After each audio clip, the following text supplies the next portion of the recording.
Bwana Yesu asifiwe. Nakuja tena mbele yenu na assignment yangu ya saa hii ni kukumbusha nchi ya Kenya kana kwamba wakati huu na mambo yalivyo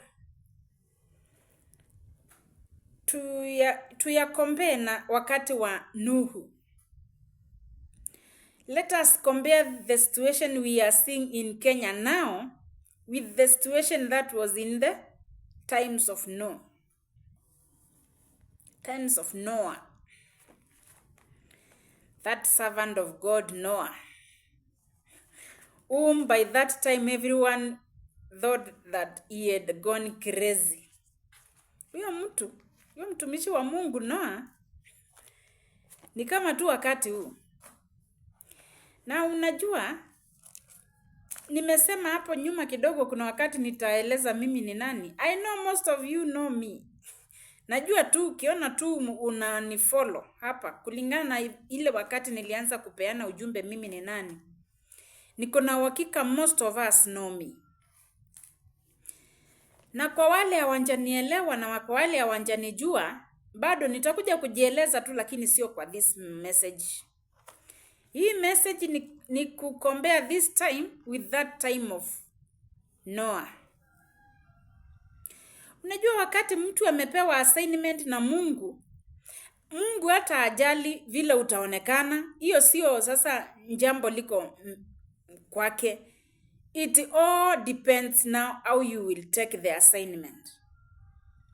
Na hapo hata saa ingine Mungu hatakuwa anakuambia do this or this. He may even be giving you like just a word. Like kuna wakati nilikuwa nawaambia Mungu alikuwa ananiambia tu consult this person, consult my servant Moses, consult King David, consult my servant so and so. So hapo Mungu akikupatia tu just a word. Now it depends on how you will go before the Holy Spirit of God to explain it further. Ujue moyo wa Mungu na Mungu anasema nini kwako at that very time. Hivyo ndivyo Mungu amenifunza. Wacha niseme tu through his vessels because kuna wale alinirifaa kwao. Kuna wengi sana ni wamewasema hapa na kuna hiyo wakati sasa nitakuja kusema publicly. But for now, sina ruhusa kabisa. Sina clearance ya kusema everything. Saa hii tu ni kukumbusha nchi kana kwamba this is the moment exactly like that moment of time of Noah. And exactly what happened during that time. It is exactly going to happen in the nation of Kenya. It will just happen like abruptly. Itatendeka tu kama, yani itatendeka kwa haraka sana. What the Almighty God is about to do in the nation of Kenya, itatendeka kwa haraka sana. Hakuna mtu hata wengine wataachwa sasa wakisema, na kuna mama alikuwa anasema hivi na hivi na hivi. And because I'll still be available, I'll explain further. Nataka tu tuongeleshane what was happening during that time of Noah. Huyu ni mtumishi wa Mungu amepewa kazi na Mungu kwa sababu kizazi kilikuwa kimeenda to extreme. Ukiona tu Mungu anaamua kuondoa that which he created. Hata akaona huruma after he had already done it. Akasema he will never again do it to humanity. Wakati wa Nuhu. Wakati wa Nuhu mambo haikuwa vile watu walivyokuwa wanafikiria. Ni kwa sababu watu kuna vile tunaweza mzoea Mungu. Ikawa tunaona tu huyu mama ameshasema ati kuna crude oil inakuja kuondoa inchi kwa deni. Hiyo jambo inaweza aje kutendeka aje? Unajua kuna vile sasa watu wanajiuliza. Na kuna vile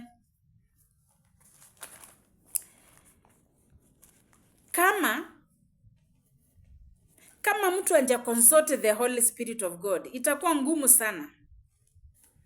Itakuwa ngumu sana kabisa kunielewa mimi. Ndio sababu husema sana sana ujumbe wangu sio, hautaweza kueleweka kabisa na kila mtu. Tunaona hiyo gharika kuu Mwanzo chapter 7 verse kuanzia tu 1.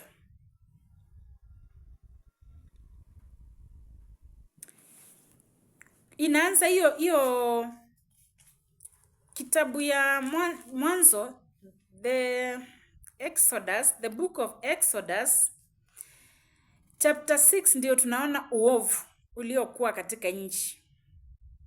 Hiyo uovu vile ilivyokuwa inamfanya Mungu akasirike, na akaamua atafanya jambo, na akafanya. Unajua nashinda kusema the Lord is coming to do a new thing in the nation. Not everyone is getting me. You will only see. Kuna vile mtaona Mungu, kuna vile atatenda katika hii nchi ya Kenya. Na kwa sababu aliniambia atatenda, tunangoja tu tuone vile atatenda. Na ndio sababu nasema kila mmoja aende mbele za Mungu kwa kutubu. Kila mmoja aende mbele za Mungu kwa kutubu. Because things will happen like a twinkling of an eye. Hivi tu kupumba na kufumbua. Ni kama tu ile wakati Yesu vile atakavyokuja. Unajua wakati huu Jehova anataka kuprepare the church. And he is preparing the church through the nation of Kenya. That is why that which he is coming to do, ataifanya kama, yani itakuwa kitu ya haraka sana. Atafanya jambo la haraka sana. Within the shortest time possible, like hours, like a day, within a week, things will have gotten a very different turn. Like immediately. Because he must prepare the church for the second coming of his son. He must prepare the church. He is preparing the church. And I have been telling the nation of Kenya to prepare for that. Because it is something which will come. Na unaona wakati wa Nuhu, walikuwa wanampata tu Nuhu akiendelea tu na kazi zake hapo. Wengine tu wanamuita tu mwenda wazimu. Wanamtusi tu, wengine yani wanamock. Na yeye mwenyewe hakuwa anaona hiyo ni jambo kubwa, because he had known ni nani amemtuma. Unaona hapa kuna watu hawezi wakanielewa. Na kwa sababu mimi I'm not forcing myself to anyone to be understood. I am only bringing to you that which the Lord has told me to bring to you. Na kwa sababu ameachilia roho wake, na this is the time for his Holy Spirit. Hii ni ile wakati Joel alisema, kitabu ya Joel. I think Joel, tuenende tu kwa hiyo kitabu ya Joel. Na tukasome, it is not a very long book. Mjue vile Mungu alisema hii wakati atafanya nini. Ataachilia roho wake. Na roho wake atakuwa restricted to specific people.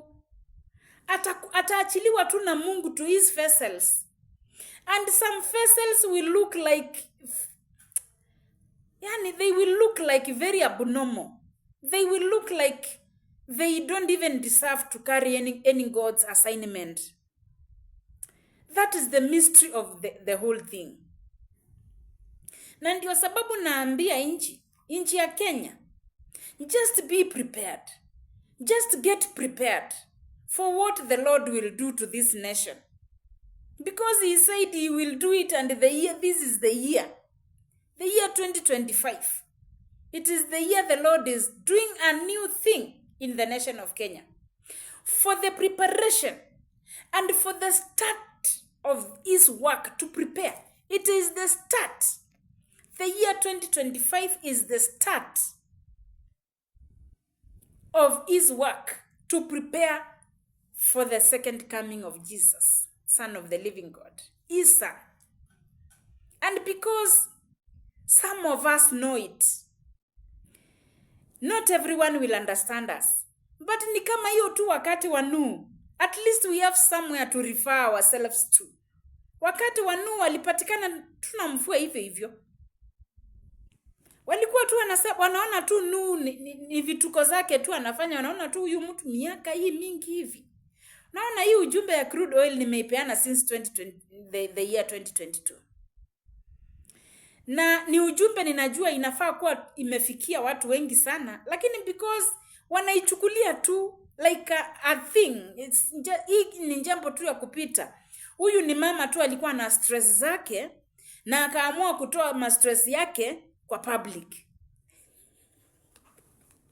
Somebody told me so. Nilisema sio ujumbe ilikuwa rahisi sana kubeba peke yangu. Kwa hivyo ile wakati Mungu aliniambia sasa peleka ujumbe, it never mattered to me how I will be taken, by who and why. Hiyo haikumata to me. So wakati niliitwa watu mwenda wazimu, majina ikakuja majina. That never mattered to me. And I am not saying hii mambo hapa mtu yeyote anihurumie ama muone like nimeanza kujisema mwenyewe. Hapana. Naeleza tu exactly what is happening now and what will happen in this nation is exactly what happened during the time of Noah. Noah alikuwa anawaambia kuna wakati gharika mvua itakuja. I don't know whether they used to have that maji ilikuwa by then inatoka na chini. Hawakuwa wanaona mvua. So walikuwa tu wanapata mashamba imenyenyweziwa vizuri. They have not seen rain. So it's like they are being told mvua itatoka na juu. Maji itatoka juu. Hasa wanashindwa. Maji itatoka aje juu? It is a thing they have never seen. So they couldn't believe. Na unajua nilisema wakati unasikia mtu akisema, Mungu akasema. Because we have the Holy Spirit of God, who is the truth and who speaks the truth, who gives us the mind of God, who can't lie to us. We are supposed to rely on that person, the Holy Spirit. So, to this extent and to this very moment, I'm wondering, who else has not yet gotten me? Unajua, nimesema kuna wakati nitakuja kueleza mimi ni nani, because even those who are my own relatives, they are not getting it. Most of them, they don't. But to those knew me when even I was young, how I used to operate, because the Lord has not started showing me things like when I am already a grown up. Even when I was young, kuna vile Mungu tu alikuwa ananisaidia. Kuna vile nilikuwa najua there is a superpower. There is a super being somewhere. I knew things are not just the normal way. I knew there is a God. I knew there was God, the Almighty God, even when I was very young. So, hivyo Mungu alinitunukia that kibali, that is what I don't know why. And kwa sababu saa hii ninajielewa na ninajua ninaeleza nini. To those who can understand me, I'm happy. To those who will not, because I have grown with them, most of them they have known me. Wengine wanajua huyu ni yule, hata hakuwa na nguvu ya kuongea mbele ya watu. By the way, nilikuwa najificha sana. Nikiona tu watu na divert, because naona tu I don't deserve even to be before people. Sina confidence. I had no confidence. Hii confidence mnaniona niko nayo hata mimi mwenyewe saa nyingine nasema it is God, and I know this is God's doing, because najielewa. Na wale nilisoma na wao, because si ati niliruka some stages. Nilitoka tu kila stage I had some people to grow together with. Wakati wa umama wangu, wakati wa usichana wangu, wakati nikisoma primary to my secondary to my all levels, all those levels of life.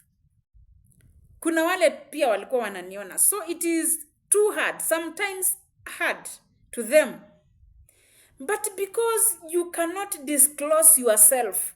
Najua Noah akishinda kuwaambia, nilikutana na Mungu hapa, Mungu akajitokeza hivi, akasema hivi, na ndio sababu nafanya hivi. Alikuwa tu anawaambia kuna wakati njooni tutengeneze pamoja. Kuna wakati mvua itanyesha. Na hakuna hata mmoja hivi. You can imagine. Almost 100 years. Hakuna mmoja hivi aliona kweli wacha niende nione huyu mtu. Tunaona anatengeneza something very nice. So this person has not gone mad. This person is normal. If he is making an ark, just picture that ark. Can that thing be made by someone who is mad? But then they still ignored him. They said no. Huyu ni mtu yako na vituko zake. Huyu ni mtu ameenda ana kazi. Huyu ni mtu ana kazi ya kufanya. Huyu ni mtu ajui hii wakati ni ya kujivinjari. Hivi watu wanasema. Huyu mtu ajui hii wakati ni ya kuishi freelance. Hiyo inakuja kutendeka saa hii katika hii nchi ya Kenya. If since 2022 people have not yet known the plan of God for this nation, since 2022 up to date, this moment I'm talking, there are people who are still thinking I am mad. That is the biggest mystery concerning this very moment, this very thing the Almighty God is almost doing in this nation. So ndio nasema, because it is a mystery and it will happen like an immediate thing, just get prepared, Kenyans. It will happen like, itakaa kama ni ndoto. Unaona ndoto? Vile unaota tu na unaamka unapata hiyo ilikuwa ni ndoto. Labda unaota ukijirusha kwa maji. Unastuka unaamka unapata kweli haukuwa unajirusha kwa maji. Unasema yenyewe hiyo ilikuwa ni ndoto. It will happen like that. Yani it happen, watu waache sasa go back to my messages. What it happen, watu waache wakienda nyuma kwa zile ujumbe zote watu wa Mungu wamekuwa akiachilia. Not only me alone. Kuna messages mingi hapa kwa internet zenye zinaonyesha this time of the hour what is about to happen. Na kwa sababu kuna wale wana ignore, I am fearing for them. Unajua kwa wakati mmoja mnaweza kuwa mnakaa na mtu kama tu wakati wa Yona. Wacha turudi tena kwa kitabu ya Yona. Hii kitabu ya Yona naifurahianga sana. Unajua unaweza kimbia Mungu na Mungu. Kuna ile wakati unaweza kimbia Mungu na akakuacha tu. Lakini kuna ile wakati sasa, kuna vile unaweza mtafuta Mungu na ukampata. Lakini ile wakati Mungu ameamua kukutafuta wewe na akupate. Hiyo ni tofauti sana. Hiyo ni tofauti na vile ukitafuta Mungu na umpate, na vile Mungu akikutafuta na akupate. Akukamata ikuwe ni kama sasa, yani you are wholly under his control. Those two things are very different. Those two situations, let me call it, are very different.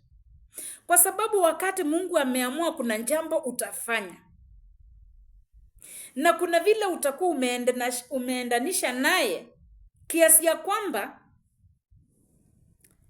hauwezi ukajifanya huyu si Mungu. Sasa hiyo wakati akikukamata utende kazi yake, even death means nothing to you. Even you don't even fear death, because death is too little compared to the assignment of God. Death is not even as a thing to think of when you are doing the will of God. That perfect will of God. And especially when that time comes to do the thing. See what happens to Yona. Yona ameshakamatwa na Mungu akaambiwa wewe ndiye unaenda Nineveh. Yona hapa ameamua kuingia katika merikebu, akajificha aende Tarshishi kwa mipangilio yake tu, sana sana kujificha. Can you see and imagine wenye walikuwa katika hiyo merikebu na yeye, what they lost? Najua Wakenya saa ingine mnaweza kuwa na mtu and you will lose your own peace, you will lose your own businesses because you are with a person who has an agenda of the Almighty God and this person is running. Naweza peana tuka ujumbe kidogo tu concerning ile wakati nilikuwa nimeamua kukimbia hii assignment. I don't want to go to that. Wacha nisiende hapo because it will not end very well. Well, it's like I was to lose everything. Unaona, ilifika wakati kila mmoja kwa familia yangu akaniambia there must be something wrong somewhere. Can we now sit as a family to know? And you remember I knew. Nilikuwa najua hapa kuna kazi nakimbia. Na nilikuwa nimeikimbia na nimeambia Mungu atafuta mwingine because hii kusema nimesema na hakuna mtu anashika, tafuta mwingine, mimi I'll bank that person. I'll back up that person, not bank. I'll back up that person. Sasa tafuta mwingine. Unaona sasa nimeamua, nimeacha. Ile mambo tumeona kwa familia yangu personally. Hata village inaweza attest to this. Even my neighbors can attest to that. Ile pahali tulipitia mpaka familia yangu sasa tukakaa chini tukasema tusemezane. My son, my elder son, kasimama akasema hapa kuna mtu ameenda kama Jona. Na unajua nilikuwa najua tu ni mimi. Then alileta Biblia yake akaniambia this is what the Lord is saying. The moment you will do that which the Lord is saying, that is when we shall. Let me not go to that area because I know what I was to lose. But by the mercies of God, I ran back to the assignment and the Lord realigned my family. The Lord realigned my family. See what was happening to Yona. Watu walirusha mali yao kwa maji. Mali ilipotelea kwa maji. Merikebu, shehena ikienda ni kama inazama. Wakafikiri ni wamebeba sana. And they have been carrying, they have been doing their businesses. Wamerusha vitu zao kwa maji. Wamepoteza mali mingi kwa maji. Na Yona tu ako hapo. Yona kwanza ameenda kujificha mbali sana. Ndio atafutwa aletwe sasa waseme wapige kura. Wametupa mali yao, wamepoteza mali na sasa wanaenda kupoteza uhai. Wanaenda kupoteza uhai because wako na mtu ambaye. Na ndio Wakenya niliwaambia sana. Muniombee mkijua ile ujumbe nimeshika. Sio ujumbe ilikuwa rahisi sana ikuje tu kuisha hivi. Ni ujumbe inaweza hata potezea watu their own lives. I am sure you will not get me. Ni kwa sababu gani muko na mtu katika inji na mnaona inji inayumba na mjiulizani? Kanisa, mnaona inji inayumba na mko katikati na mtu ambaye ako na agenda ya Mungu. Na hiyo wakati hamkuwa mnaulizana what if singekuja kusema? Mambo haingekuwa rahisi kwa inji, lakini saa hii mambo iko rahisi sana kwa inji. Tunajua ni nani yako na agenda ya Mungu hapa. What are we supposed to do to this person? Let us bring out this message of this person. Kama Mungu alisema ujumbe ya crude oil ndio itakuja kuacha merikebu itaacha kuyumba. Itayumba. Tutayumba. Inji itayumba. Mpaka ujumbe ya Mungu ikuje kuwekwa kufloat. Na itendeke. Hapo ndipo inji itaacha kuyumba. Itayumba ndio na sababu nasema and because hatuwezi pita that hiyo wakati ya Mungu ya kuanza kazi yake Kenya. Hakuna vile Mungu atapitisha even a second. ila wakati aliamua ndo hii haitapita within hata within a second, hata second haitapita. Kazi yake itafanyika na itatendeka at that very moment. So ndio nasema Wakenya, prepare to see a change, like an abrupt change. Ni kwa sababu gani?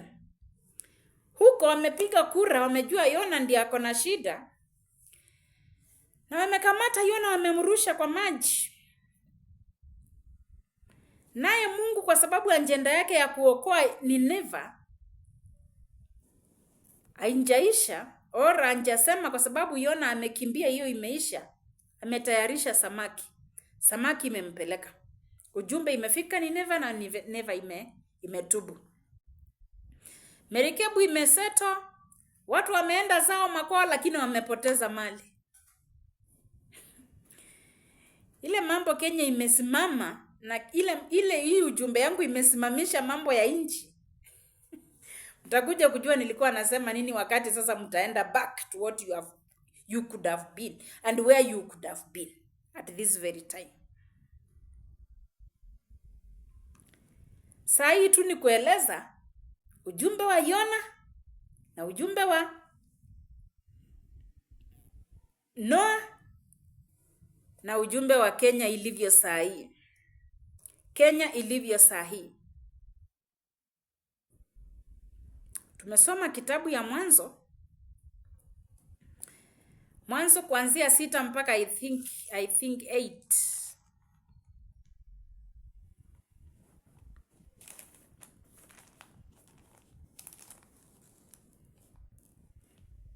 Kuanzia pale tu Mungu amesimamisha mvua, amewatoa tena kwa merikebu na amefanya angano tena na Nuhu. Tusome hiyo story yote iko saa hii kama vile Kenya ilivyo. Kenya iko katika hiyo wakati wa Mwanzo 6 mpaka 8 hapo hivyo mpaka 9. Tuseme tu Mwanzo kuanzia the 6th chapter to those other chapters concerning that message of Noah. Kenya saa hii iko hivyo. Na mimi niliwaambia, na kwa sababu nimesema na nikasema sana, people are ignoring my message. People are thinking that I am just another confused fellow. Hii neno la Mungu, kuna vile akiamua kutumia mtu, huyo mtu huenda ikawa hata akai. Na ndio sababu we need discernment spirit. I said the most important thing now is to pray to Holy Spirit to give us the discernment spirit. Kwa sababu saa hii hatungekuwa tulivyo kama watu wangechukulia ujumbe wangu since 2022. Nakumbuka ujumbe niliubeba kwa muda mrefu sana. Na saa ile sasa nakuja kukua relieved from my shoulders. Sasa ndio hiyo sasa naachiwa tena. Yote ujumbe wote sasa ni ubebe tena mpaka Mungu akuje kutenda. That is when you will start saying, and she used to say this and this and that. Tusifike hapo wa Kenya. Tumuombe Mungu atusaidie tuelewe ujumbe wangu na tuelewe mimi ni nani, njapokuwa sijajisema sana. But nimebeba ujumbe wa end time revival. I'll do a clip. I'll do a message to explain myself better. Ujumbe wa revival, ujumbe wa inji na ujumbe wa end time. End time message, end time revival, economic revival na ujumbe wa nchi ya Kenya. Kwa sababu gani Mungu alinipea hizo zote? Si tutaenenda tu tena mbele zake tu kumuuliza, is it true this woman is carrying this kind of assignment? Isn't this assignment too big for one person? That is our God. He said he only needs the available, not really the ready one, but the available. Tafadhali wa Kenya, nimesema hapo nyuma kidogo, tutubu, tuombe, tumurudie Mungu. Ndio tusizidi kupoteza wakati. Tusizidi kupoteza our resources. Kuna wakati nafaa niwaambie vile hizi resources za inji vile zinaondoka. Mungu amenionyesha so many visions of how they are stealing. They are stealing gold. They are stealing so very precious minerals. Sijui mineral inaitwa kuna zinc, kuna something else. Kwanza kuna mbili very precious. Na pahali ziko ni nyumba tu ilienda ikajengwa. Pahali ziko hizo zinafanyiwa refining. Inakaa tu nyumba ya mwenyewe. Lakini ndani kuna wazungu wawili, then kuna wengine wawili wenye from the nation. From this nation Kenya. Collude with those. Na ndio unaona wengine wako na pesa sana na hamjui pesa wanatoa wapi. Inakaa nyumba ya mtu ya kuishi. The Lord has taken me there, I have seen. Like last month. Hii ni ujumbe hata sikuwa niwaambie. But ninawaambia because we are supposed to save time. And to save our resources. Because zinaendelea tu kuenda. Na hao wenye wanabeba ndio sasa wanakuja kuwakopesha. My God.